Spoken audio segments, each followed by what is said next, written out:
I did not take it any further at this point. I got busy doing some stuff. Working. And I will follow up. Yeah, maybe that's another way.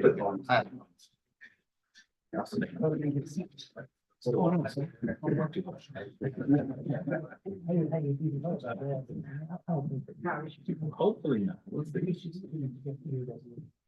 You got one more week. Big old green. It started as about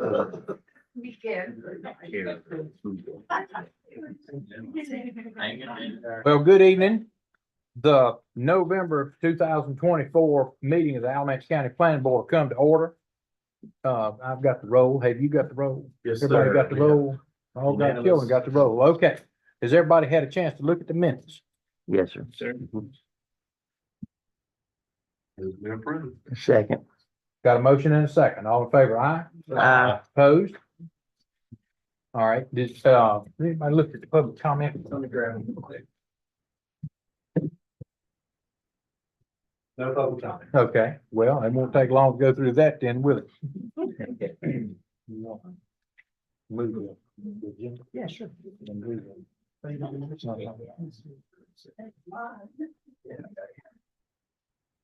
Chairman, I'd like to make a motion that we move the planning board applicants review or recommendation to the first item under consideration tonight. So we've got a motion to amend the agenda. Need a second? Second. Okay, in a second, we're going to move the applicants to the top of the list. All in favor, aye? Aye. Opposed? Okay, if there's anybody here who potentially is going to be a member, an applicant for the planning board, you want to speak to the group, now's the time.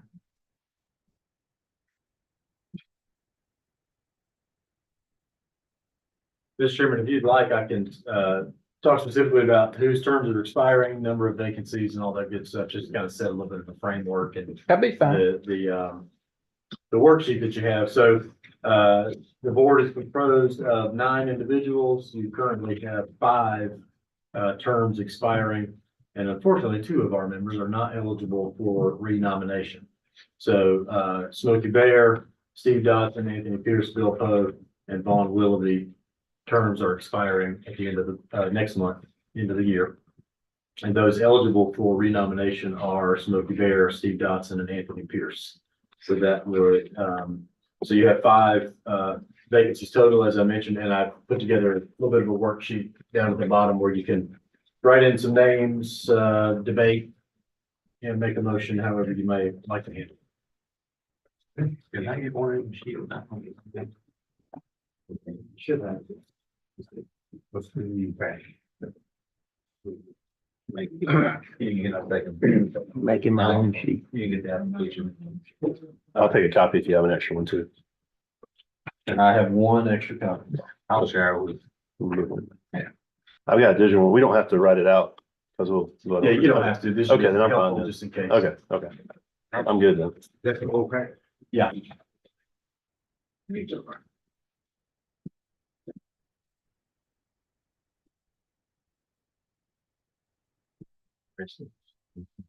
Okay. Now, we can hear from our applicants. Thank you. My name is Peter Chandler. I've lived in Alamance County all my life. And I've applied for the planning board before, and I'm reapplying again this year because I want to serve Alamance County because it's my home. And I want to try to make a difference and help Alamance County any way I can. And through this board is one way to do that. And that's why I'm applying. A lot of you seen me before. I'm not a strange face, but and just thank you for your time tonight. Thank you. Thank you.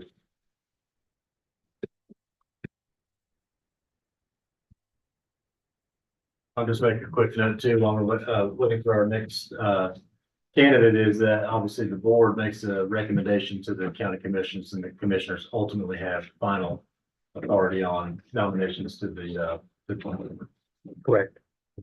My name's Tom King. I was born and raised in Alamance County as well. Went to Eastern High School, still live in that area. Lived a short time. I was in school in Greenville, and where I studied geography and urban and regional planning.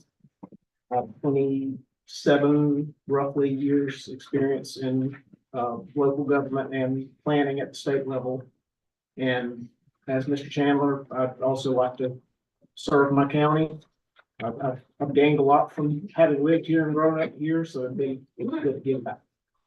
Thank you. Thank you. And I'll just add, if these guys look familiar, last year as this cycle was working through, they were appointed to the then newly formed County Board of Adjustment. So, currently they're both alternate members on the Board of Adjustment. So, does it, any, board members got any questions, comments, anything with that? You okay?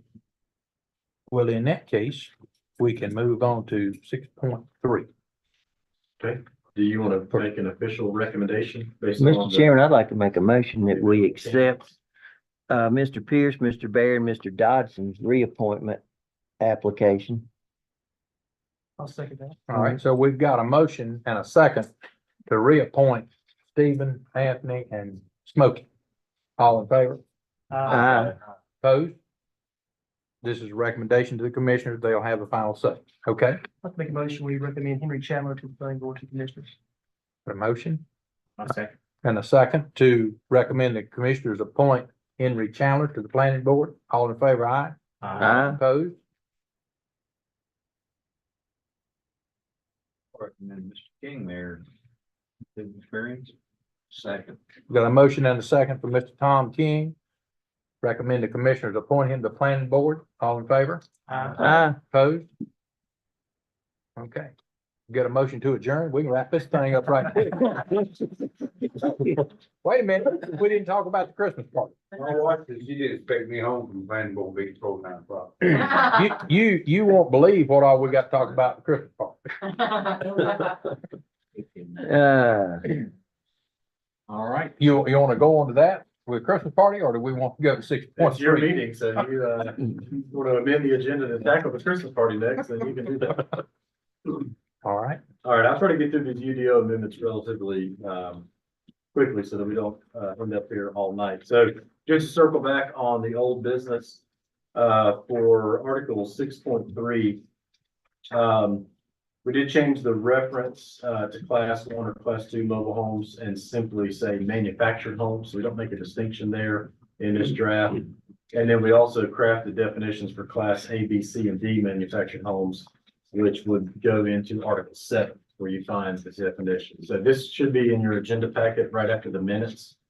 And basically just a quick overview of Class A would be a double wide manufactured after the standards went into effect 1974. Class B is single wide, same standards. Class C is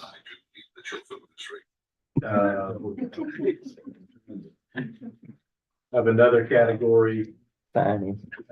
neither Class A or B, and then Class D would be outside of all of those standards. So as you might remember from our previous discussion, the federal government passed rules through Housing and Urban Development in 1974, which went into effect in 1976, which more or less modernized, as you might say, the construction standards for manufactured homes. I actually learned through this process that building inspections will not permit a manufactured home manufactured prior to that date.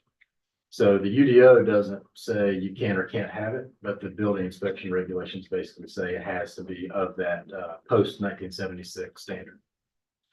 So that just closes a little bit of the loop on 6.3, and I have no additional changes for 6.4, 6.5, or 6.6.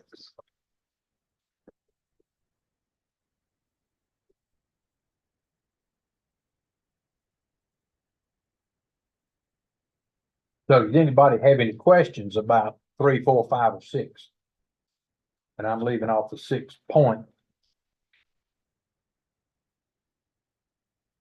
We're gonna deal with all this one time as one motion on the tail end. So now That's right. discussion time. Something else comes up, we can certainly come back to it. But if there ain't nothing else, then we can move on to 6.7.1. Yes, sir. So yeah, as the chairman stated, anything that we're talking about tonight is simply draft and is subject to change and revision as the months go by. And then ideally package up all of these changes together and then at some point next year, get those draft changes to the commissioners. So 6.7 manufactured home parks. In general, we added an index to the beginning of the ordinance, and you'll see several different places where we made the numbering system consistent, spelled out parentheses, number in parentheses. 6.7.1, we changed this section to add a purpose for this ordinance, which includes general intentions toward promoting health, safety, general welfare, and adequate design standards. 6.7.2, the section now features the development standards, which were previously in 6.7.1. Subsection A formatted the numbering to be consistent and omitted the reference to RV and travel trailer parks, since that is now its own ordinance in 6.14. There's also a typo there, the number 5 at the end of that section. Subsection B formatted the numbering and also clarified how road standards would apply within the park. Currently, the ordinance is vague as to the travel width within a mobile home park, but this change would establish a base width of 20 feet and then bring all other standards for dead-end roads in line with the North Carolina Fire Code road standards, which are set to take effect in 2025. Subsection C, we reduced the frontage spacing requirement for a mobile home to be consistent with those in the subdivision ordinance and changed the measurements along the clear way and not the travel way. Subsection D formatted the numbers to be consistent and reduced the parking space requirement to be a maximum of 20 by 9, which is consistent with North Carolina General Statute 160D-702C, where they specifically say local governments can't have a different or a more restricted parking standard. Subsection E formatted the numbering again, omitted the quote, effective setback is 25 feet. Since the math did not work out in all cases for that terminology. Subsection F, really no change other than number formatting. Subsection G, no change. Subsection H clarified that water supply and wastewater systems must be approved by environmental health. And actually, we've talked about this since then, so. Let me double check that for the next. We'll circle back on that. I want to make sure I'm accurate there. Subsection I replaced this section with some regulatory language for mobile home developments, which might appear in parks like laundries, food stores, storage units, etc. This is one thing that I noticed early on in reviewing the ordinance when I came in this position a little more than a year ago is there's pretty good detail on how you establish mobile homes within the park. But if you have a laundromat or if you have any kind of an accessory use within that park, there's really no regulations on how we would adjudicate that and make sure that it's in line with any kind of ordinance standards. And you do find this, right? You've got a mobile home office or laundromats or other accessory features. So this would attempt to add some regulatory language so that the future mobile home park developer would know exactly how to accommodate for that type of use. 6.7.3 changed the site plan requirements, references from subdivision to manufactured home park. I'm not sure why it said subdivision or development respectively. We also added requirements of site plan features specifics on signs and garbage receptacles, which the ordinance requires. 6.7.4, no change. 6.7.5, we just reworded that to make better grammatical sense. 6.7.6, we added this section to include several miscellaneous provisions. Item A would clarify that a building permit is needed in all cases. Item B details the classifications of mobile home parks or manufactured homes allowed within parks, as well as what might happen to non-conforming Class D manufactured homes. Item C would regulate mobile homes on individual lots, which are not within parks. This is important to note here because inspections will not approve any Class D manufactured homes. I think I mentioned that earlier. Items D and E are simply relocated from other parts of the ordinance. Item F would not allow RVs to be placed within a mobile home park. And this is something that we get asked about quite a bit. I'm sure Ian can attest. Somebody will have an existing mobile home park, but they have a vacant space, they'll want to put an RV in there. The issue with that is there is a separate RV park ordinance now. And it's been in effect for, about a year and a half. And by allowing RVs in a mobile home park or vice versa, mobile homes in an RV park, you really kind of have two sets of regulations working against each other. So this will just clarify that those will not be allowed. And that's all that I've got for 6.7. Any questions? I know this is riveting stuff, so. Yeah. I have one question on section B, number 2. Where it says maintain for all, weather and emergency vehicle situations. I Mhm. mean, what does that mean? Yeah, that's a good question. I think that's really, Not very clear as to what kind of road that is supposed to be. I mean, that it's maintained for all weather. I mean,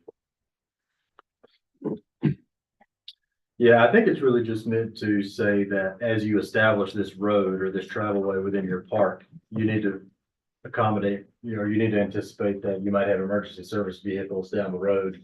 You don't need to allow, you may have to put your ahead of the. yeah, allow for any obstacles or, have a mailbox that's particularly close or allow somebody to put personal belongings in the road, something like that. I mean, I think the language is maybe a little vague there, but I think the point that the ordinance is trying to make is that, again, lay the road out so that, in most weather situations and in emergency vehicle situations, you can actually get down.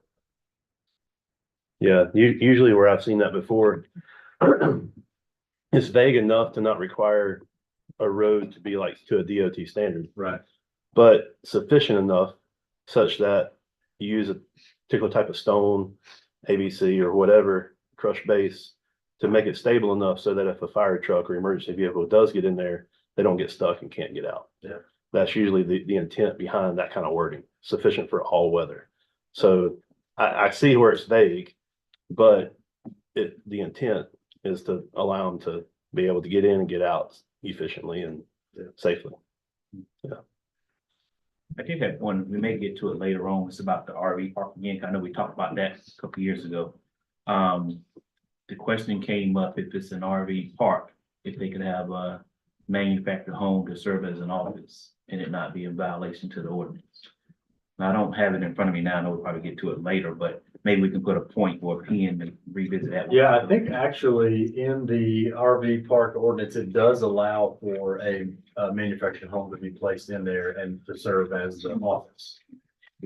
It's not. Yeah, and when we get to that point in the ordinance too, my plan is to provide some additional regulatory language like I talked about in here with if you have a laundromat or if you have a bathhouse or something of that nature.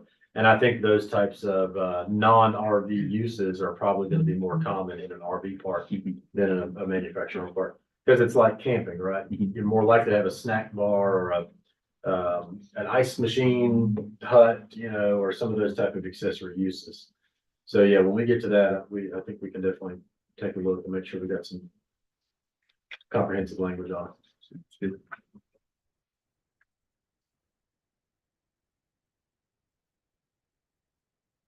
Everybody clear on 6.7? 6.8? All right.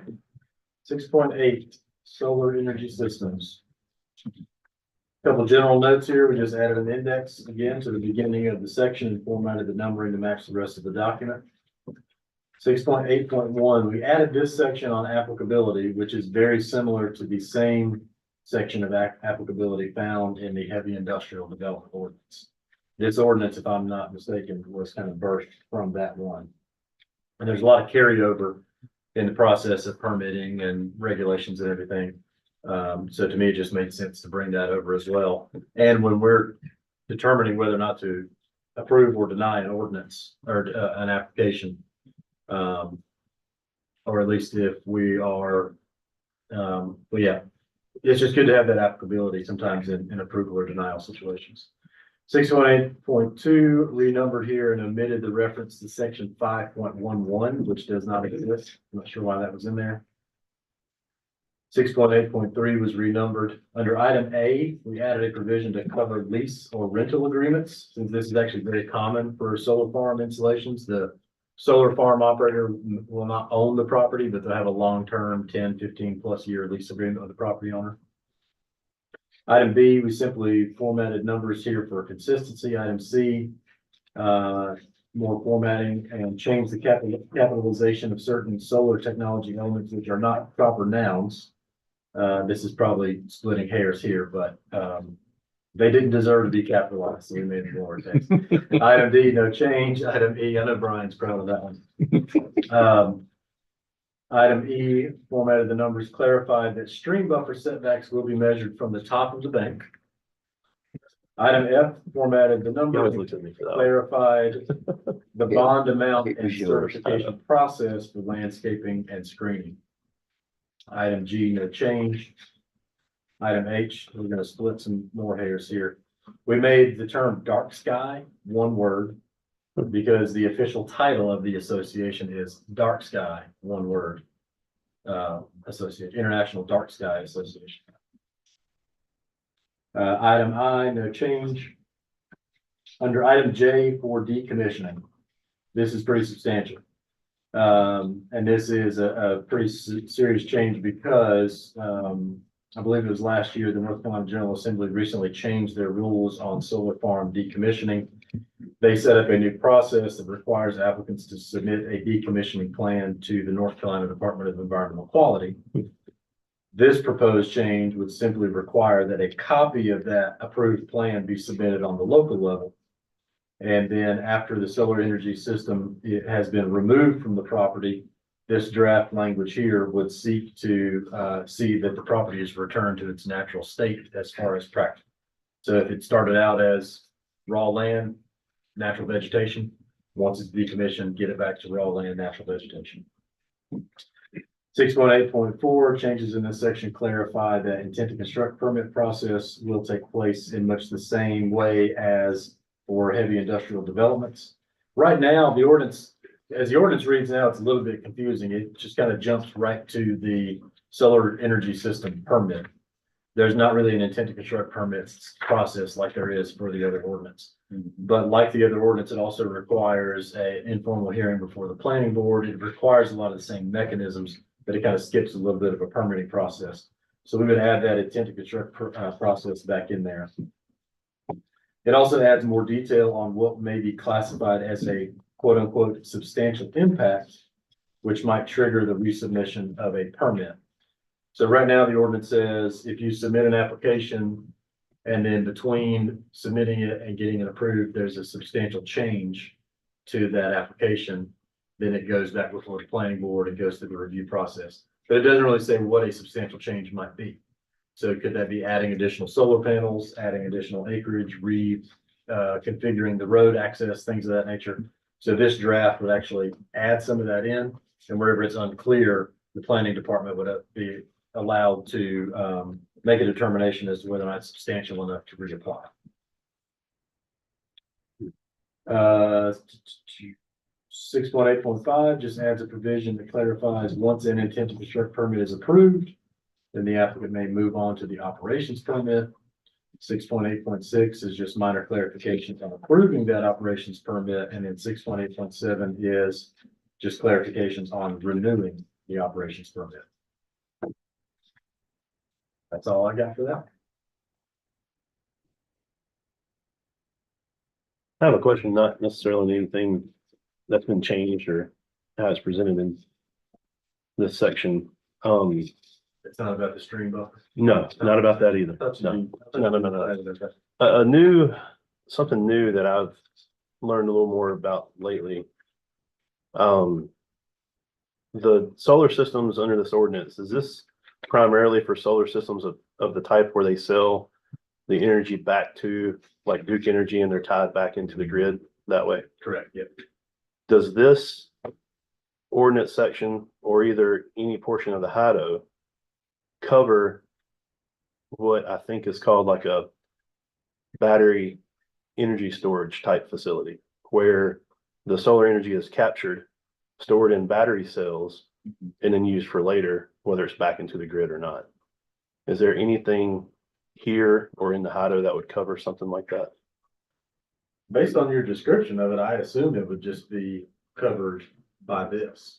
Okay. I mean, if the layout of the property, the solar panels, the materials is virtually identical, it just kind of feeds a different type of power source. Mhm. I don't think that that would be a big enough difference to evade Okay, that ordinance. okay. The SES permit, operations permit, I wonder if there's any provisions in there that would, I guess, govern the safety or kind of where those things are sited on a property in a development, because with lithium battery, you know, they have thermal runaway and can catch fire pretty quickly if something goes weird, you know, something weird happens. So Well, there is an internal operation setback on these similar to the heavy industry okay, regulations. I don't remember it addressing that specifically on. yeah, On the site. okay. Because some of the batteries too, like they have canisters where they hold oil or other liquids and that sort of stuff. So I don't know if that's something we need to consider or just defer to the SES permit type stuff or not. Right. Because I know that's getting pretty That's all specific. permitted through the DEQ too, right? So, I would imagine so. Yeah, yeah, I just don't remember us addressing that. I suspect they would address that. I would think so Yes, too. they So, I know it's something way in the future. Yeah. It's prevalent in other states, more so than North Carolina. Right. But it's definitely in North Carolina now, and there's an appetite for it to continue. And all it is basically, instead of feeding it back to the grid, it's stored there, and then when the Mhm. grid goes down, then. And in some either cases, they're on a- lines It'll just feed everything from that. battery. right. In some cases, those Peak times as well. facilities are on an entirely separate parcel Yeah. from whatever's feeding it. Correct. So it could be tied to the grid and they'll just siphon off a certain amount of power, bank it until they need it later, and then send it wherever it needs to go then. Because even in the residential like mine, that's one of the features that can be done. So if my neighborhood goes out, then they can actually pull from my battery, but that's if I sign an agreement with Duke Power Yeah, to be able to do that. Right now, I'm like, no. yeah, Safe yeah. for me, but it could, but there's ways there's an appetite now to, if you have batteries, especially if the power don't go out as much like it does in Alamance, not that Yeah. often, then you can feed your neighborhood through your battery, but you won't have any The control. microgrid. Right. And I bring it up because a friend of mine, she lives in Texas and there's a similar project going on. And it's not necessarily fed by a solar farm or anything else, but it's a project that's causing a lot of concern for neighbors and stuff in there. And they're in a rural area too, so Interesting. just thought I might. So typically with these offsite batteries, how far from the primary solar field are they stored? Are we talking the next parcel over? Or are we talking a few It miles could down be the road? several hundred feet or a couple thousand feet, I imagine. I mean, I guess it's dependent on how big of cable they want to run and that sort of thing, but, Interesting. I don't know, just something to Yeah. think about, because it's a new use. You know, new technology comes along, new uses come about. And hopefully somewhere it's captured in our language, right, in the ordinances and stuff, but Well, my first thought would be if it's a battery that even if it's offsite or on the next property over, if it's incidental to the operations, then it would have to comply with the operations setback of the ordinance. So let's say that they want to develop a solar farm on 50 acres and then basically right next door, you got a little 5 acre parcel where that battery storage sits. Mhm. That would all be, to me, that would all be part of the same development, subject to the same internal operation setbacks. Okay. I would assume might get a little bit trickier if it's a couple miles down the Yeah, road. if it's a different Yeah. owner, different company or whatever, yeah. I think these, you know, what we're looking at these solar farms and everything is under the assumption that it's all going straight to the grid. I don't know that there's ever been anything really discussed about storage for batteries, and I don't know how much regulations that are in state regulations, Right. but certainly if you're gonna have a separate facility, I would say called for batteries, that should have some kind of government source or something, some kind of rules and regulations set forth, because they moved this. I'm just saying, you can move this off site, and that basically takes it out of this permit, because it's no longer, it's generating to another source. It'd be Yeah. the same thing as generating it to do power. So if you have this 5 acre field out here with full of batteries and there's nothing there to uh, set guidelines and rules and setbacks and containment of those batteries. I don't know if anybody's really looked into that, because it's kind of the first time I've heard about this. Yeah. Like I say, I've recently learned about it in the past couple of weeks myself, and Sure, Just just permitted pondering through it, the DEQ, but, Yeah. or the Department of Insurance. I mean, it's probably not that unsimilar to, in Snow Camp, we now have a dynamite storage facility down there that was, permitted through, What? Department of Insurance. I guess the same catastrophe could happen in either one. Exactly. Yeah. Okay. Was that on? RP Cox. It's off of Snow Camp. Yeah. It's the RP Cox Road. Yeah. RP Concord. Thank you. Dynamite. Interesting. Okay. Which has nothing to do with the rock quarry. I was about to say, how close in proximity are those? Very, two? very, very clear. They found another way. It's a plastic. That's my concern. That's permitted through the That's my Department concern of about your Insurance. battery Gotcha. bills, Okay. You know. So I Okay. don't think You were saying something about the lithium ion in these batteries is prone to. Explode. Yeah, so like your Tesla, your phone, I mean, they can all have thermal runaway. The Tesla's blown. Yeah. Catching fire. Well, Yeah. And, It's a hot. Yeah, because even fireplace. EMS, they have to know where the disconnects are in the C pillars of the cars, so that if they come up on one, they can and cut it and make it safe. if they catch on fire, they don't just go out with Right. copious amounts of water or foam, so that brings in Yeah. another group, the local emergency planning committee would probably have some input in that. Because it would be deemed, I guess, chemical, depending on Would be a hazard of some sort. big time. Maybe that's something then to look into as another section to this, 6.8 as addressing those. Yeah. Stephen, you'd be able to do some, Energy research on storage. I can take point on that. It's gonna be my hill. Okay. All right. Right from the top of the bank. All right. I'll check it out. Well, I heard to learn a little more about I'll be it. anxiously awaiting your email. I bet you will. Randolph County has a substation, has battery backup right now, that if the power goes down, the battery comes on, you can power the homes on that line for about 2 hours. And it's all in the substation property, contained in the substation property. About as big as this room right here, the Wow. battery zone. Okay. Yeah. So I'm kind of on the same page with Henry. That is, I just heard about this. And I'm in my mind processing these solar farms that I've seen around here. Yeah. And I'm wondering where you put those batteries. Because the logical thing says, put them in the middle. Mhm. You got, let's say you got 40 acres.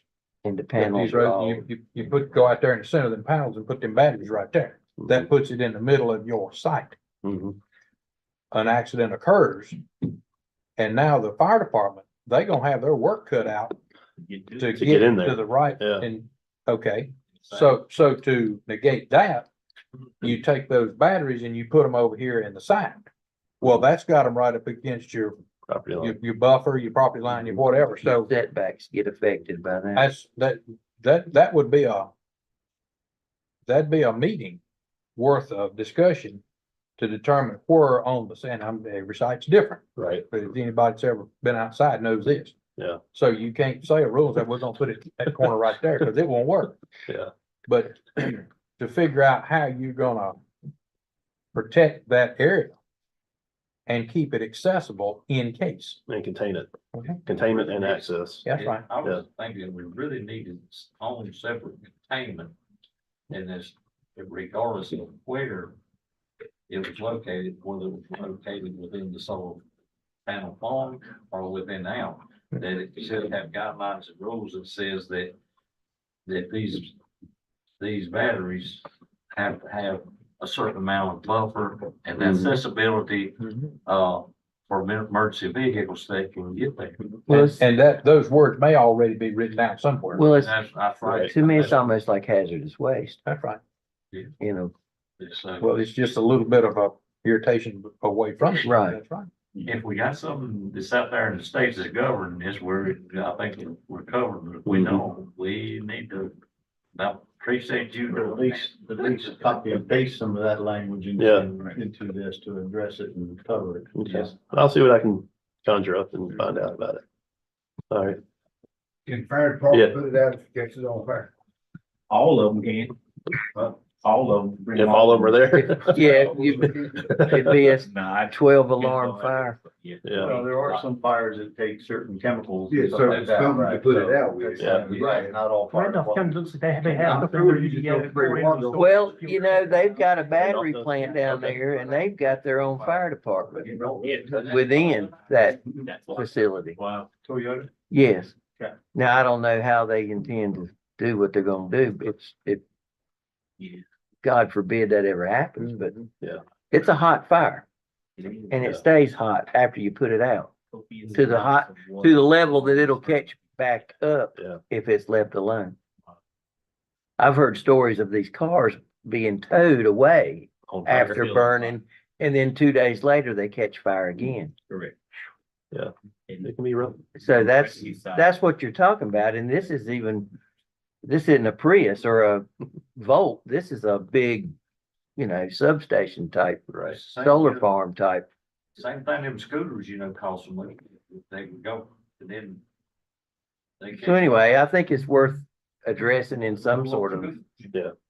So- Well, I'll see what I can find out, what kind of permits govern that type of use, and maybe we're already captured somewhere. It appears it's in building code. Okay. It's an ICC battery storage facilities. Without having full access to the code here, I don't know where it is as far as occupancy type and Mhm. spacing, but there is a section that deals with battery storage That's good. and fuel storage and chapter 6. All right. So, And they're having a new version of that coming out next year too. yeah. Whole new building code and Yeah, everything. correct version. Yeah, yeah. I got you. There you go. Okay. So that'd be helpful. All right. All right. That's good. All right. Everybody clear on that? Mhm. That's right. Thank you, Mr. Chairman. So this is an amendment, a proposed amendment to the UDO. This is really a staff initiated amendment, if you will. This is something that we've worked with, over the past few months with the Environmental Health Department. We've gotten quite a few, requests, in the past months or more about subdivisions without having to go through the time and expense of a soil evaluation prior to subdivision. In taking a look at the general statutes, it seems that this is accommodated.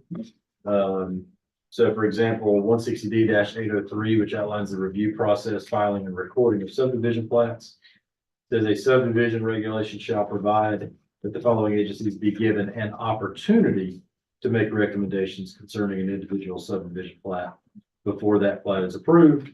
The district highway engineer, for example, county health director or public utility, for example, or another local agency as designated by the local government. So the key word there is given an opportunity to make a recommendation.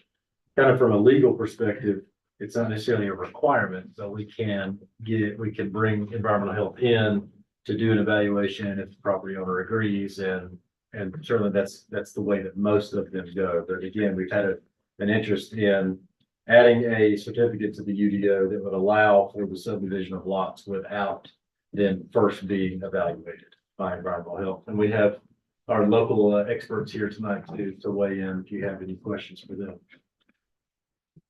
What would be the risk if they didn't evaluate? Is there one? I mean, could they build all that and then realize they can't? That it Yeah. doesn't hurt. So or that's that there's an something that they'll issue, take that yeah. risk. Oh, wow. It's really kind of to protect people. You want to acknowledge that you bought it, then you had an opportunity to have environmental health go out and look at the property and test it. And then if you decide not to, that's why we're having that added to the plat and having them sign an acknowledgement that they're aware. To get your own risk basically. Yeah, it's kind of a buyer beware kind of thing. That's interesting. Yeah. I mean, the speed of time, but that's interesting. Yeah. They would probably buy it at a discount too if that determination hadn't already been made. Right. Because it's a risk. Yeah.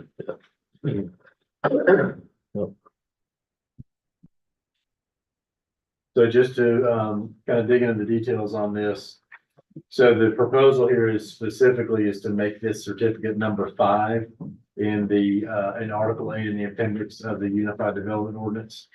That would then change all, certificates number 5 through 17 to shift over and become certificates 6 through 18 respectively. So just to read the text of the amendment here, it would say, certificate indicating lot not evaluated for subsurface wastewater disposal system.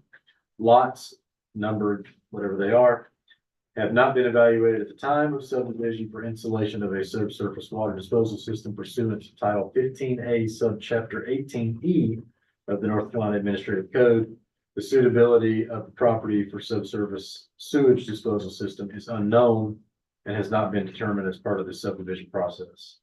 I will also add to that, as required by North Carolina General Statute 160D-604D, a consistency statement is required anytime there's going to be a proposed ordinance amendment, which I have drafted for you tonight because I like you guys so much. So if you're inclined to approve this, then I've got a consistency statement I can read as well. So you want to do something with this tonight, not group it in part of this whole deal. Correct, yeah. This is kind of an immediate amendment. If you adopt it tonight, it would probably go before the commissioners for their mid-December meeting. It'll be publicly noticed, host a public hearing, all that good stuff. And just so I'm clear, this is not for an individual lot. This is subdivision. Well, it could, Lots plural. yeah, it could be one individual. It could be lot. either or. Yeah, it could be a single lot proposed to be divided on the larger tract, or it could be dozens. Okay. Yeah, I wish this was available about 6 or 8 months ago. Cause I know I've had conversations with you and Ryan about a similar issue. I like the idea. I mean, yeah, you're deferring risk if you don't get it evaluated. Right. But in some cases, that's not such a big deal, so. Make a motion. Got a motion Second, and a second to recommend this proposed change with the consistency statement. You want Yes, to read sir. that while we're listening? So the consistency statement would read, quote, we find that this amendment is consistent with the Alamance County Land Development Plan purpose statement, which is to, quote, establish policies, strategy, options, and tools to encourage thoughtful growth and development while protecting agricultural heritage and rural character, supporting a diverse economy, and reinforcing the county as a preferred place to live, work, and play. Okay, has everybody heard that? So moved. Everybody clear on it? Heard. Is there any discussion about it? All in favor, aye? Opposed? Number 4. We've got number 4. We've already forwarded. Yep, we forward on the one. Okay. Do you want to If you do want your, to discuss the Christmas party first, you can. no, let's do the, There's a risk that the staff presentation could take a while. So if you want to discuss Christmas plans, then you're welcome to do that. well, let's go ahead and talk about your staff presentation, because if it starts dragging on and somebody goes, ho, ho, ho, ho, hotems. All right. You know what that means. It's time to While move on. Ian is bringing that up, so this is a draft proposal that we do not expect to go anywhere anytime soon. Really, the directive that we've been given by the commissioners and by extension management is allow the planning board to take a look at this, come up with questions, come up with thoughts, and really, take a few months to, possibly a few months to really get into this. So this is what we are presenting tonight. This is the Alamance County Land Use Proposal, November 14th, 2024. Just a kind of an overview of what I plan to go over tonight, kind of an act in 4 parts. Just a couple of brief timeline of recent events that kind of got us here. Some core issues to consider, the actual staff recommendation and policy proposal itself, and then obviously some time for questions and comments at the end. So a brief timeline here, and most of you are going to be familiar with these points and probably know more about it than I do, but in November of 2020, the county's current land use plan is adopted. A little bit after that, kind of as a result from that, the Snow Camp Small Area Plan was put out there, but ultimately failed to gain adoption in February of 2022. Not long after that, the planning board started to debate larger lot sizes. And that idea as a concept and then formed a subcommittee. In the spring and summer of this year, the planning board debated the subdivision ordinance changes, which resulted in a proposed 1.5 minimum acre lot size requirement, which then went before the county commissioners. That went to the county commissioners on September the 3rd. And at that meeting, it said really the result of it was to instruct staff to bring back options for land use policy changes, including a land use map, which is where we find ourselves tonight. So on to number 2, some core issues to consider, just as a little bit of a background on what we're going to talk about tonight. Really kind of some principles at play here. Some things that a lot of folks, I think, can agree on. Protecting property values. Incompatible land uses next door can negatively affect property values. A loss of rural character. The county has been defined as, kind of a rural identity for at least 175 years. And most residents do not consider themselves as urban or suburban, and they do not want to be. Impacting agricultural operations. Scattered development makes it more difficult to engage often in standard farm operations. Increased service costs, low density sprawl can bring the demand for governmental services to extended rural areas of the county. And then a patchwork of regulations, and we see this a lot. In the absence of land use planning, a patchwork of ordinances or HOA rules or private road regulations, restrictive covenants, things of that nature, often attempt to fill the void. So just a little bit of background data too. The land use plan that's put together in 2020 is actually a great document and provides a lot of good information.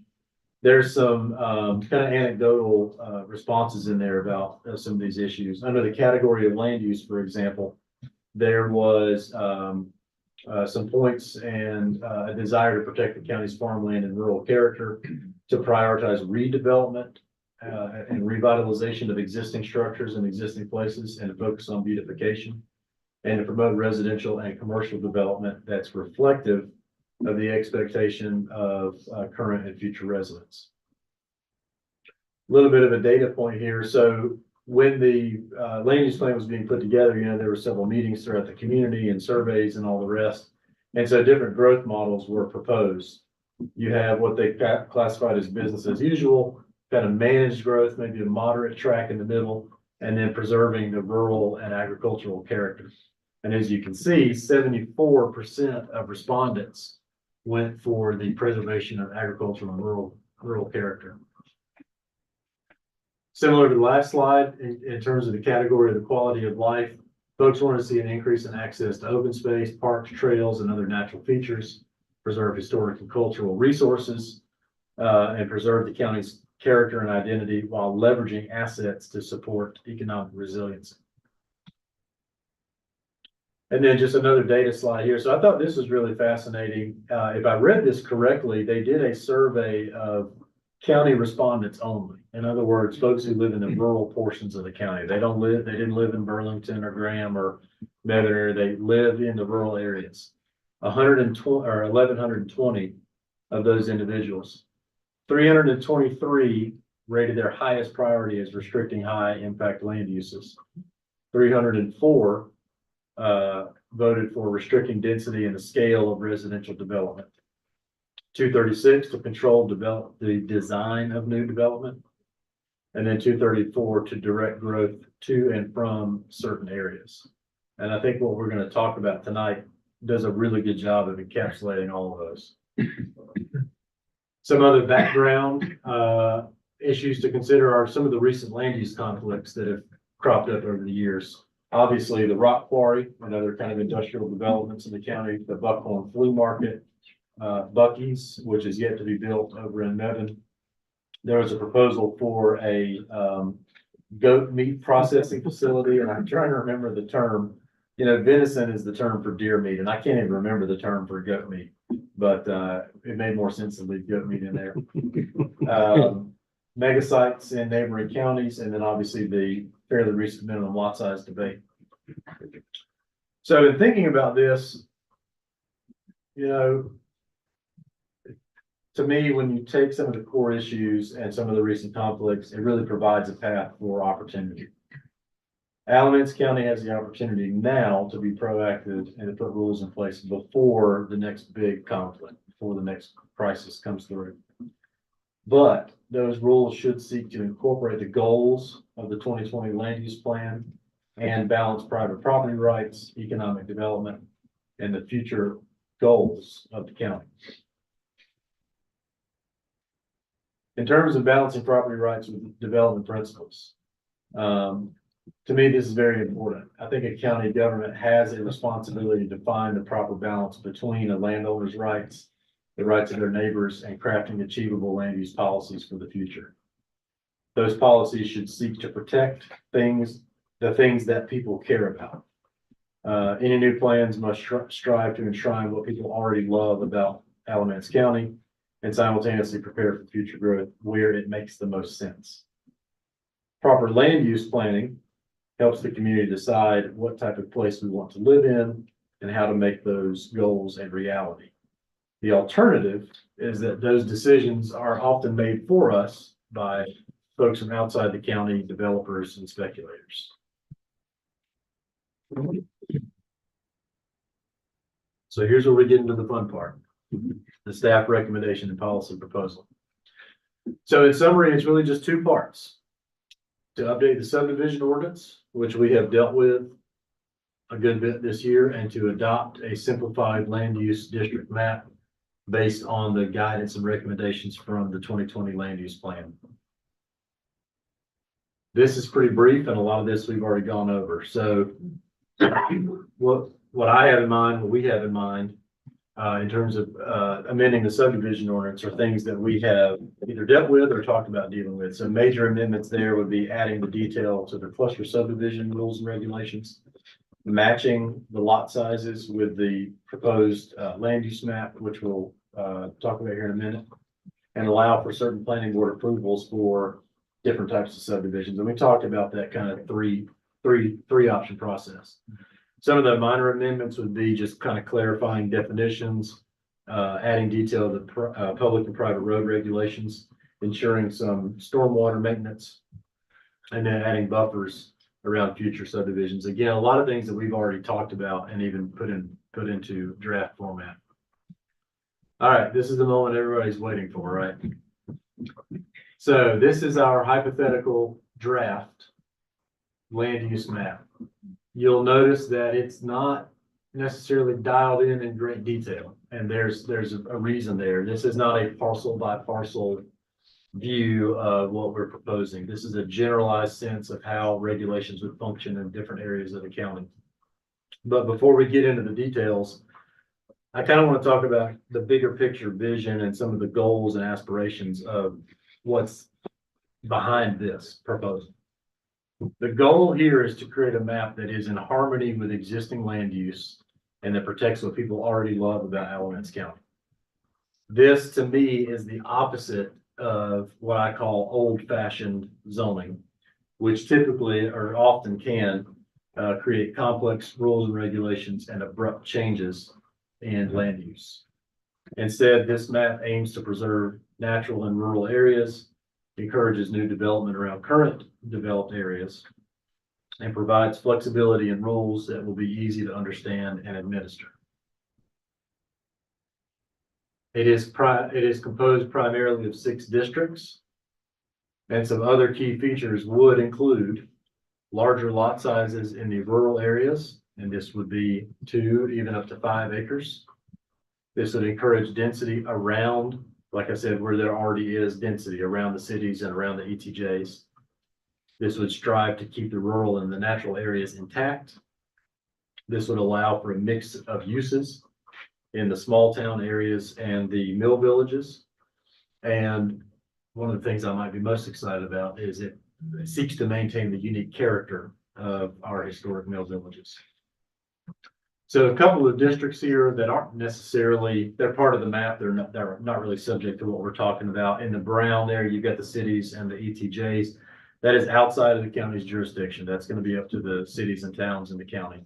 And then the darker green there are parks and open space. These are already preserved areas, and so we're not talking about zoning in these areas.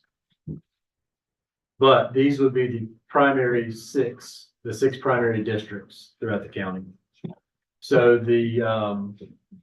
I'm not sure if you would call that a flat green or a hunter, or, a neon, it's almost like a neon green on that screen. The vast majority of green agricultural, the lighter green would be rural residential. The purple are employment centers. That's taken almost directly from the land use plan. The peach color there, suburban transition. The kind of the gold and yellow rural community, and then the teal, what we call the mill villages. So just a summary of each of these districts and kind of how they would function. In the agricultural district, a 5-acre minimum lot size with a heavy emphasis and an encouragement of agricultural and farm uses. Here you would find churches, schools, fire departments, golf courses, RV and mobile home parks, and other low density uses which are already common to rural areas in the county. In the rural residential, a 2-acre minimum with an option for a cluster subdivision, something that we've talked about quite a bit in the past few months. And then that third way option for certain subdivisions if they weren't kind of more the traditional or the cluster with the planning board approval. Your employment centers, you can think of kind of more as a traditional industrial type of a district. Generating industrial uses, warehouses, manufacturing, multi-tenant spaces. These areas would also be close to interstate and highway access. The next section, suburban transition, to provide a transition between urban and rural areas. This is probably the area most ripe for future annexations and extension of public utilities. Here you would have a mixture of commercial and non-residential uses allowed. And residential uses here, the encouragement would be on density. Apartments, townhomes, quadplexes, smaller lots. Again, putting density where there already is density. The rural communities, I kind of think of these as small unincorporated towns at the high traffic crossroads. So Snow Camp, Eli Whitney, places of that nature where you already have a mixture of use, and this would just seek to complement what's already there. So you allow for single family, but you also allow for duplexes, small apartments, a mixture of residential, also a mixture of commercial and non-residential. What I envision here is a focus on enhancing some of those community features like parks, playgrounds, trails, basically, what you expect when you're in a small town rural setting. Similar to that would be the mill villages, also allowing for a variety of mixed use, but in these areas in particular, what is known as form-based code would be utilized to ensure the new construction matched the features of the existing development. So let's say that a Bojangles or a Dollar General or a McDonald's wants to develop a new store in downtown Saxon. That would be allowed, but the final product of what they develop has to match what's there. It's got to look like it fits in with the community. It's not going to stick out like a sore thumb with a 24-karat gold. Exactly.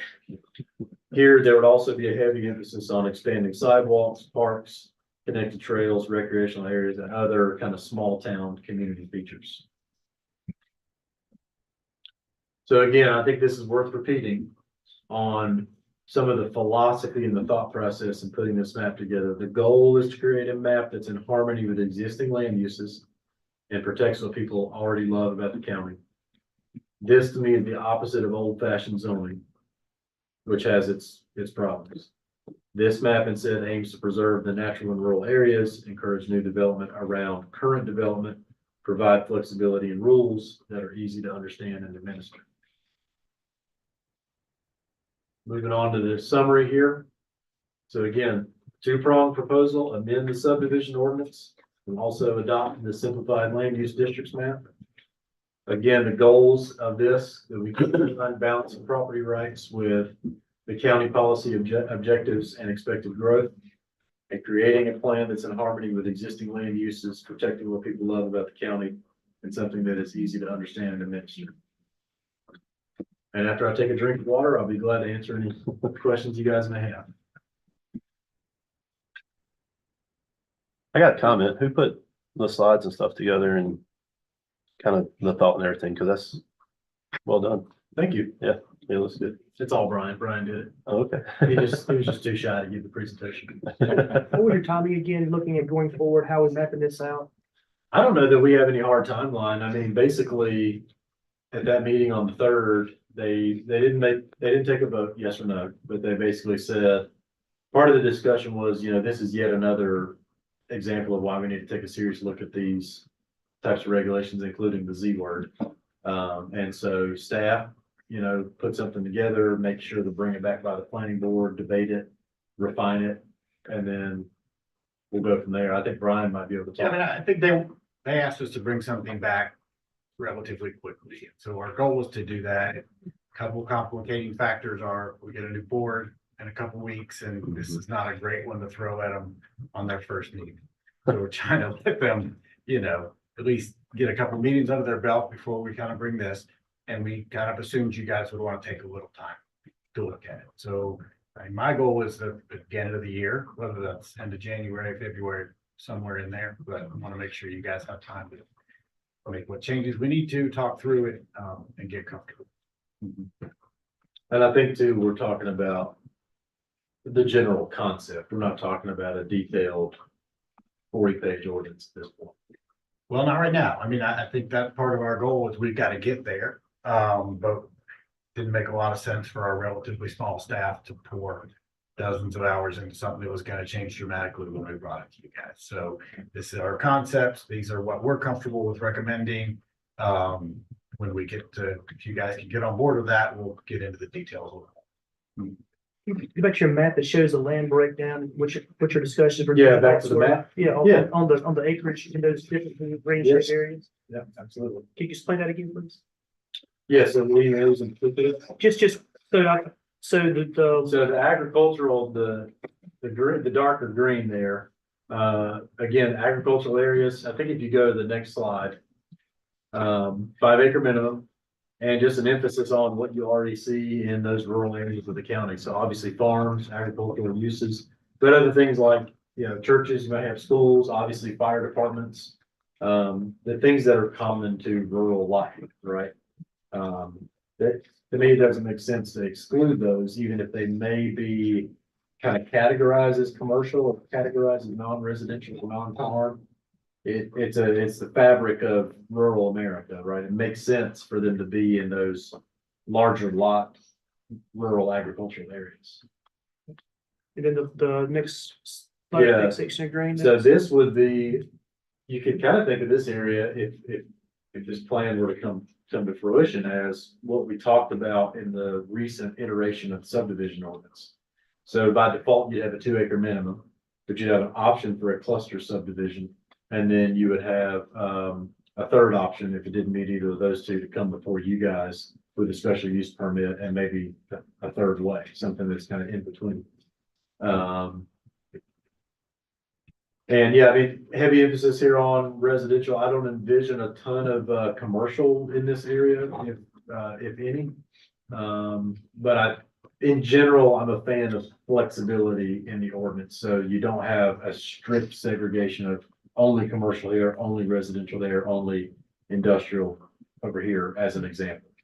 So what sets the boundaries of those greens? How did you determine where that boundary line would go? Yeah, so like I said, this is intentionally a little bit of not really vague. It's not a vague map, but it's a close approximation. So we very intentionally did not really go parcel by parcel because those are some of the details that we'll have to work out as we go. So anything in these greens, the light green, the dark green, the minimum lot size would be set based on what your sort of your vision is here. 2 acres, nothing less than that in the lighter green, 5 acres, nothing less than the darker green. Exactly. Okay. Yeah, but again, you would have some flexibility in the rural residential with cluster subdivisions or the special use permit for the planning board. But not outside of that rural Correct. residential, the agricultural district, that's 5 acres no matter what. Yeah, I think that's what we've talked about. I mean, if in, I don't know we've talked about it, but maybe you could do a cluster there, but it's. yeah, That seems pretty drastic. Cluster gets a little complicated with you know, a 5 acre minimum, right? It's gotta be a pretty big parcel. Um.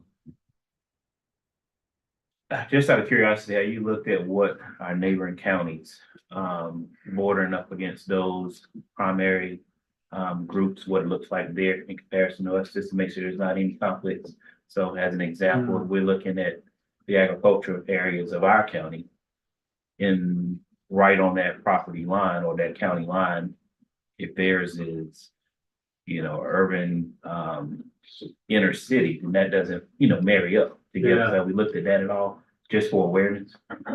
So maybe we could. Yeah, no, I think that's a great point. I don't know that we really delved into it as a factor to shape exactly how we plotted out these different areas, but you know, if you're talking about northern and southern Alamance County, I mean, to the north, bordering the north there, you've got eastern Guilford, which is pretty rural. Caswell obviously is very rural, and northwestern Orange, which is also pretty rural. And I think pretty much the same can be said for the southern half. Yeah, that's what I was kind of looking, just that southern. I mean, part of corner, that, like part of the that. way the puzzle Yeah, fits right. together is if you were to go east and west along 40, you've got municipalities that run right up to each to other. the county line there, but that's all incorporated or ETJ or, you know, in another jurisdiction. So that, I'll say that's one reason why you have this relatively odd shape in the southwest corner of the county. And allowing rural residential in a place where, quite frankly, if we were being very true to capturing what's there now, which is what we tried to do, that's really farmland. Yeah. But we know that Liberty's growing, a lot of industry coming in that area, Toyota plant, there's going to be growth there. And it doesn't make sense to have a hard stop on the county line that, okay, Liberty can grow, but we're not gonna grow here. I mean, there's gonna be growth there, a lot of growth pressure, and so we want to allow for that in the southwestern. That's good, because that's actually what I was thinking about, like future. So that's what that tail is right there. Yeah. It's 49. The other. I wasn't calling it a tail, but I guess we are now. 49 that comes down through there, that's what that blue line. That corridor, that's basically the 49 corridor, isn't it? Yes, it would be related to in farmland, that's a tail with a swish on the end. All right. The other question I had was related to, so is this an ordinance or will it be deemed a form of zoning? Like, not necessarily locally, but just, you know, right now, if you look at every county that has some form of zoning, you know, whether it's, you know, the old school way or new school way or this minimum, would they consider this a form of zoning Yeah, so the enabling. versus an ordinance? Yeah, so, well, both really. I mean, the enabling legislation that contemplates this is 160D, Article 7, which is what the General Assembly has given the local governments to do in terms of zoning regulations. We would have to craft an ordinance. I mean, you'd have to have specific language about what uses are allowed and different lot sizes, different setback regulations, other different features for each individual use. So yeah, ultimately it would have to come through in the form of an ordinance with a corresponding map. Because my question would be like, you know, that decision-making mechanism. If, I know it's not that specific now, which I think is great, a good start. But if there was someone who wanted to change a particular area that was currently labeled as this, how would they go about doing it? Would be a variance. So you mean like if this were to go through and somebody goes, well, wait a minute, my property's commercial, or my property's in suburban transition, I think it really needs to be rural residential. They would apply for a map amendment. You can apply for a zoning map amendment. And then who would that come before? That would come before you guys first. Basically, same process that we just did that certificate for environmental health. Then review recommendation, make your recommendation up to the commissioners, and then they ultimately approve or deny. So applying for a zoning map amendment, Got that the expert back here. this would be considered a zoning map, right? Correct. Yeah. Okay. Yeah, so that makes it even more attractive, honestly, because I think that's what a lot of the pain points have been, not being able to do that. Matthew, Yeah. you know, on the mill villages and all, you know, the incorporated areas, you know, we don't have no control as far as the county, on those incorporated areas anyhow, do we? We do not. So that's what when you were saying about, you know, those areas like Swepsonville, they're incorporated, you know. Some of them are, not all of them Well, are. But in terms of the ones mill that are villages. incorporated- back the only one that ain't that. So the mill villages here, you know, you're talking about Altima Hall, Saxon Hall, there's this, some of Carolina Mill Village, because some of it is in the Burlington ETJ. And then help me out again, Brian. So everything incorporated is in dark red here, so it's all Yeah. along the main corridor. Altima Hall, Saxville Hall, Whitney, none of those places are actually incorporated. Snow Camp, they're not incorporated. So Right. they would all be subject to this. They don't have any protections at all right now, which Right. is, Right, puts a little pressure on the county to provide that, but honestly, because. and like the Alamance is, like Alamance. Alamance is. Village of Alamance is, They've had, it's a city or a town it's a village. or whatever. Yeah. Also, P does not have zoning to my knowledge right now. Incorporated, though. They are incorporated. Right. Does Ospey has zoning, right? Yeah. Okay. So I guess that's the red right. That's the dark red up there, Yeah, yeah. and the dark red. Is it dark red or brown? The blue is The the. brown, you called it brown It's red. earlier. We're gonna talk about colors after. Rust. Rust. No, that's red. Your jacket's red. That's clearly red, but anyway. Yeah, so the teal up there. Can you tell Brian put the map together? Yeah. Well, I like the map. I'm gonna go on record as saying, I think the colors are great. Altima Hall right next to Ossipee, that's what that weird part is in the northwest corner, so Altima Hall not incorporated. It would be subject to this also. And there's a little section of Elon, there's a satellite annexation of Elon up there too. What's that? Near Ospey. Yeah, Yeah, there's one right They there, own- across Western House. they own a and field just in got front of one Western. Down around Robin Hood Drive on 87. So again, you know, this is something to debate. I'll be happy to email it to you. You guys can take it home, look at it, tear it apart, formulate some questions. an interesting, What was that dark green again? Matthew? The dark green again are parks. The dark, that's parks. Ian, can you go back maybe 2 or 3 slides? There you go. There Yeah. you go. So these are the exceptions to the map. County park. So those are all the parks. Yeah, I don't think there's any other parks in the rural county that aren't included here. Cedar Rock and then Fast Mountain.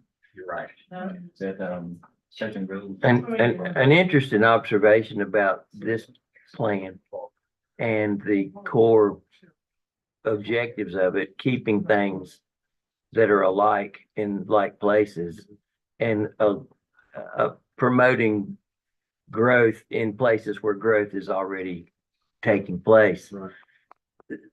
The farmland protection plan that the county commissioners adopted, I'm gonna say, when was that, Brian? 2009, unless I'm wrong. Something like that, is exactly what that plan and this plan, they mirror one another. So they're already on record as being in favor. Now, it was a different administration, clearly, but what's done is what's done. So, you know, it's not necessarily, you know, we're doing something completely off the charts here. This is something that was recommended to the county government, and they said, yeah, that's a great idea, and let's do that. Mhm. And so it also tied to farmland preservation and voluntary ag districts, and all those things had to be in place to have voluntary ag districts and to have farmland preservation work being done. So it just goes right in line with what's already been somewhat approved and done. Well, I mean, one thing about, and I'm not supposed to be talking at this meeting, but it's too late. One thing about this map, I think we need to understand that in the coming years and decades, this is going to have to change too. Like, because it's farmland now, we're capturing what it is. and that's great. It's going to change. We're gonna get more pressure. This map's gonna change. It's a work. But putting this, on now gives us the ability to control that. And so as you get a development, you're like, wait, we really gotta grow south of the village of Alamance. Fine, we can control that. We can do that in an orderly fashion that doesn't kill property values. It doesn't frustrate neighbors and that creates some stability for folks. So I just want to be clear that It's not the it's end all not gonna do be all. like this in 100 years. Right, I totally agree with that. Yeah. I like the fact that it's consistent with the land use, plan that was approved in 2020. That's, kind of where we should have always been heading. That's what I thought the small area plan was heading at one point. Well, So what's the process for this? And what do you need from us or what? Well, I guess my first question is just kind of how do you guys feel about it? What do you want to see happen with this? Do you have questions, more detailed questions adopt it tonight. about it? Okay. I mean, obviously y'all didn't go, partial by partial, you don't. I mean, Right. And all that sort of stuff. I mean, you have to blow up that GIS map and say, Right. okay, this, and that, and the other. Okay, and that's great. Obviously the little, orange places, I mean, what really constitutes Eli Whitney? What constitutes Snow Camp? Exactly. What constitute, what is that? Probably Union Grove up there or something like that. But what is the streets? I have an idea. I mean, what Snow Camp should be, I mean, basically based, like Sylvan, the elementary school and coming up around this, Max Tire and stuff like that, and Yesterday's Grill, that constitutes kind of Snow Camp. Now, how far else do you expand that? Yeah. Good question. Back of the property line. I think that's the next step, to use the collective wisdom in this room, because y'all know a lot of these rural areas. Is to help dial that in. And so to the extent you're generally happy here, we'll dial that in and bring it back to you with a map where you can actually see parcel lines. And go from there. That'll be fun. I think that'd be, my recommendation be to work on the finite detail now. Yeah, I mean, it made me smile. And I mean, that's kind of one of the things I was thinking about, just a blanket layout without putting all the extras in there right now. And I think- So this right here, you're proposing now, do we have to have public hearings, Ultimately, the commissioners will. the commissioners with? Right. But But you are an we advisory could body. motion second and approve this without public hearings and send it to them and then they can handle that. Yes. I mean, you're the first step before these types of things go to the county commission. This is gonna Well, I go mean, that to, last time when we was doing zoning, it was public hearings here for months. this is gonna go to the county commissioners as a staff recommendation, because that's what they asked. So it doesn't have to have your yes, no on it. Just,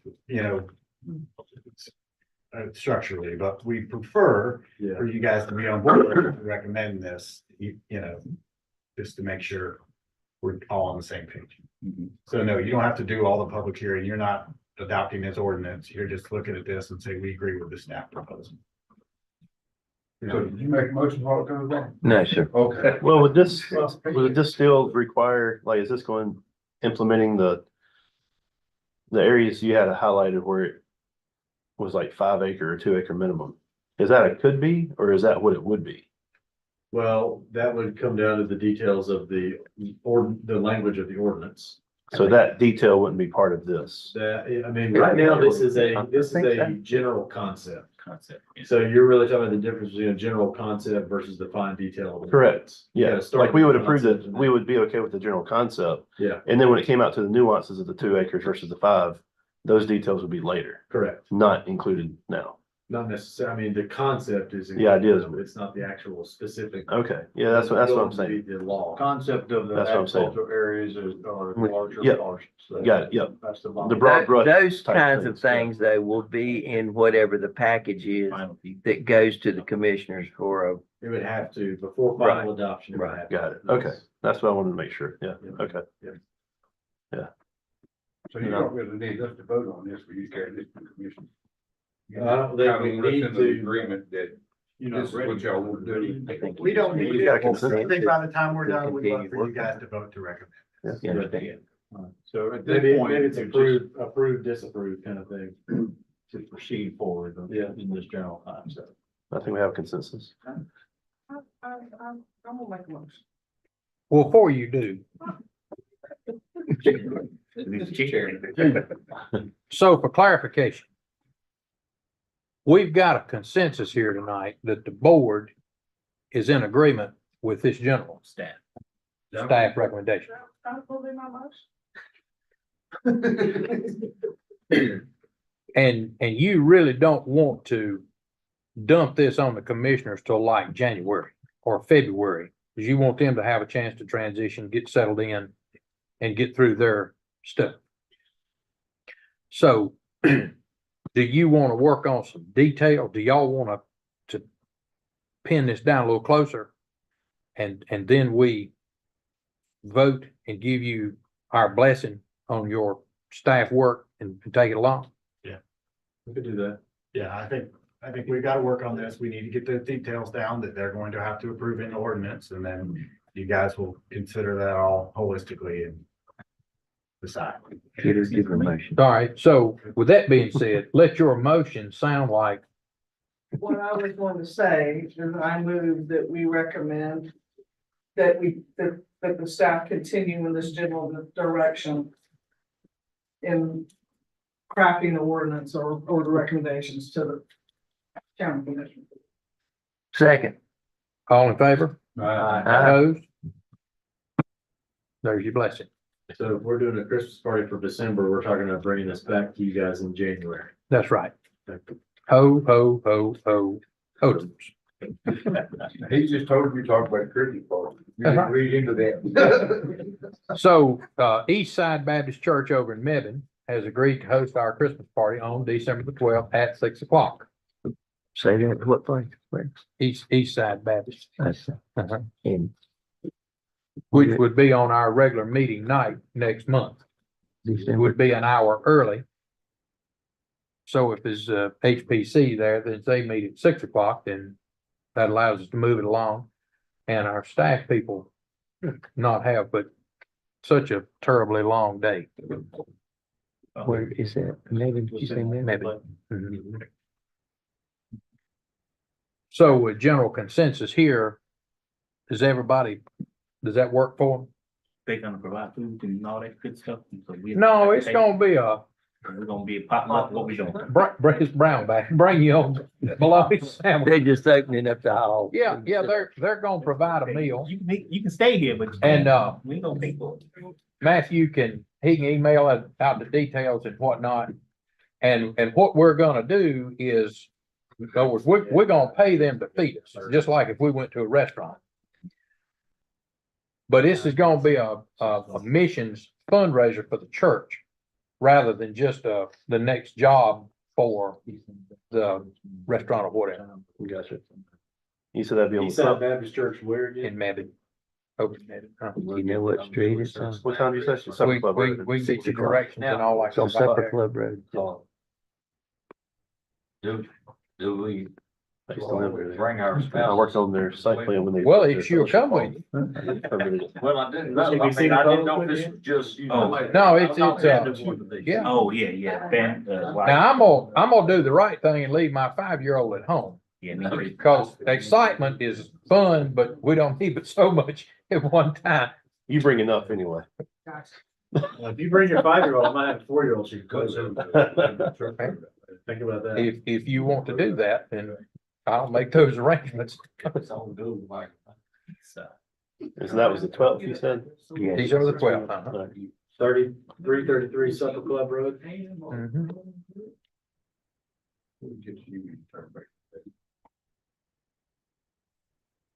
When you come up the road, you go whoop it in there.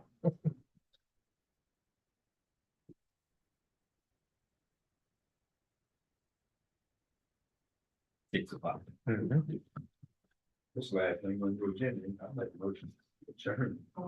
Got a motion? I got a question. Okay. Yeah, it shouldn't be a long topic. I certainly hope not. But I had a question for Mr. Matthew. When rural roads that are predominantly maintained and operated by DOT, do they ever consult with the planning board or the planning department as to which intersections they place four-way stops at or not? Is there any coordination with you guys on any of Four-way those? stops. Yeah, I don't believe so. I don't recall ever seeing any kind of a heads up on four-way stops. A lot of times if they're planning like a bridge repair Mhm. or like a street closure for maintenance or something like that, they'll Mhm. contact us ahead of time, but I don't recall any consultation with a four-way stop. okay. Well, I know they have their warrants and stuff like that, their studies that they do that constitute certain traffic measures. I just Yeah. didn't know if there was any coordination on their behalf with you guys for that. They don't coordinate with us. I'm not aware that they. Yeah. Well, This is a- I didn't think so either. I just wanted to ask the I question. have a question related to that. After the placement of those four-way stops, is it true that the next thing is the Dollar General goes on one of those corners? It's a seed. They've Yeah, got, they've got they an plant the agent- seed. I do they've got know an this, agent behind that behind the if bush you in every see, four-way stop. if you see the Dollar General bag, the yellow bag blowing across your lawn, you should pick it up.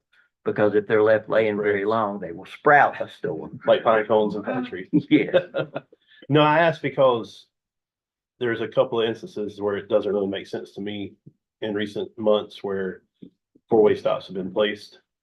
Whereas other intersections, they're still Sounds wrecks. like you just want to drive as fast as you. Still can. wrecks going, well, no, Being so, stopped. so Jeffrey Strauss Road and Union Ridge Road, they're at Union Ridge Church. Yeah. they don't That have- is notorious for being a bad intersection, and they put in a caution light for the Union Ridge traffic, but it hasn't really helped. My neighbor across the road, she recently graduated high school and last weekend approached the intersection, stopped, and she pulled out, and there was a truck coming with a trailer, and she didn't see it because it's coming from the blind spot and took off the front end of her dad's BMW.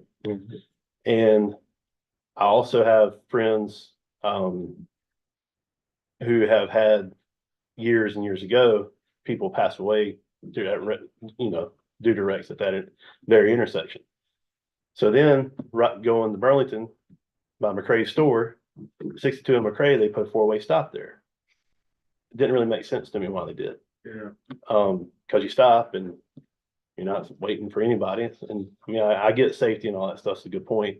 And I know that's also just down the road from where those, houses, 1 acre lots, but, that's been the area of our discussions as of late. Yeah. I know that's new too, so I don't know if that was a trigger for them to do that four-way stop or not. Based on how NCDOT operates, I would imagine that they probably did an analysis of those intersections 3, 4, 5 years ago. Right, They're right. just now getting some Getting stop to signs. Maybe not, because a stop sign is a lot easier than an actual resurfacing or some other kind of treatment, Yeah, but, yeah. all right. Well, I just wanted to ask the question because to see if there is any piece of it that they might have just worked with you guys on. I know they do, like I said, their studies and have the data that they look at.